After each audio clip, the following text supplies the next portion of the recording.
नमस्कार, मैं हूं शिखा शुक्ला और आप देख रहे हैं एमपी दर्पण न्यूज। आइए रुक करते हैं आज की ताजा तरीन बड़ी खबरों की। कोशी यात्रा मार्ग बदला, खातेगांव में ग्रामीणों ने किया विरोध।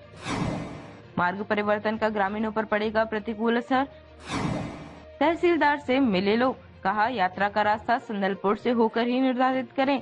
देवास खातेगांव में संदलपुर के ग्रामीणों ने बुधवार को तहसीलदार अवधेश यादव को ज्ञापन सौंपा। उन्होंने पंचकोशी यात्रा के पारंपरिक मार्ग में किए गए परिवर्तन का विरोध किया। उन्होंने यह मांग की है कि यात्रा मार्ग पहले की तरह संदलपुर ग्राम से होकर ही निकल जाए। ग्रामीणों ने ज्ञापन में बताया कि पिछले लगभग 40 सालों से पंचकोशी यात्रा संदलपुर से होकर निकलती रही है। ये मार्ग संत सिंगाजी महाराज के चरण पादुका दर्शन, जल अभिषेक और अन्य धार्मिक स्थलों से जुड़ी आस्था का केंद्र है। ग्रामीणों का आरोप है कि मार्ग परिवर्तन का निर्णय जन सामान्य और मंदिर समिति से बिना उचित परामर्श के लिए लिया गया है। ग्रामीणों के अनुसार पहले यात्रा लगभग 125 किलोमीटर की दूरी तय करती थी, लेकिन नए प्रस्तावित रास्ते से यह दूरी घटकर 85.90 किलोमीटर रह जाएगी। इससे यात्रा का पारंपरिक धार्मिक महत्व प्रभावित होगा। संदलपुर में हर साल यात्रा के दौरान लगने वाला मेला स्थानीय दुकानदारों और ग्रामीणों की आजीविका का मुख्य स्रोत है, जिस पर मार्ग परिवर्तन का प्रतिकूल असर पड़ेगा। ज्ञापन में यह आशंका भी व्यक्त की गई है कि नए मार्ग की जानकारी सभी यात्रियों तक समय पर नहीं पहुंचने से भ्रम की स्थिति उत्पन्न हो सकती है, जिससे प्रशासन के लिए व्यवस्था बनाए रखना चुनौतीपूर्ण हो जाएगा।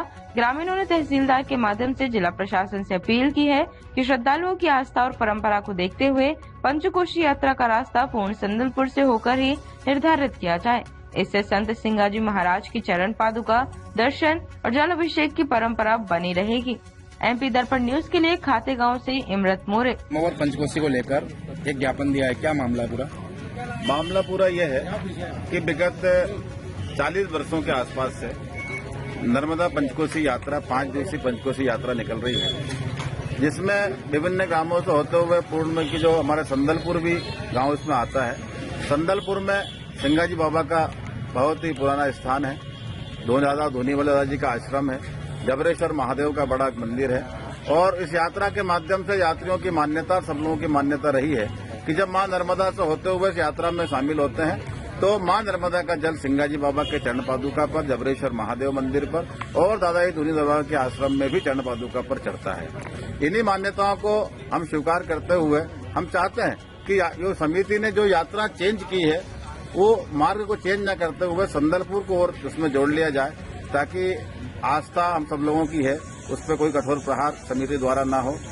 और यदि समिति के द्वारा ये निर्णय नहीं लिया गया तो निश्चित तौर से हम भी ये प्रयास कर रहे हैं कि उस यात्रा में हम शामिल होकर उन यात्रियों से भी बात करेंगे, जो उनको सहमत करने का प्रयास करेंगे और हम कोशिश करेंगे कि मां नर्मदा का जल सिंगाजी बाबा और सब लोगों पर यात्रा, जो पुराने टाइप यात्रा मार्ग था वो मार्ग बना रहे। ये समिति ने निर्णय लिया, उसके पहले क्या ग्रामीण जनों से कोई संवाद किया? समिति ने जो निर्णय लिया उसको ग्रामीणों की जानकारी नहीं है भैया, और जब पंपलेट आउट हुआ उसके बाद ही सब लोगों को जानकारी मिली है। और पंपलेट आउट होने के बाद हमने समिति के अध्यक्ष और समिति से मिलने का और बातचीत करने का प्रयास ही किया है, लेकिन उन्होंने अभी तक इस बात को स्वीकार नहीं किया है।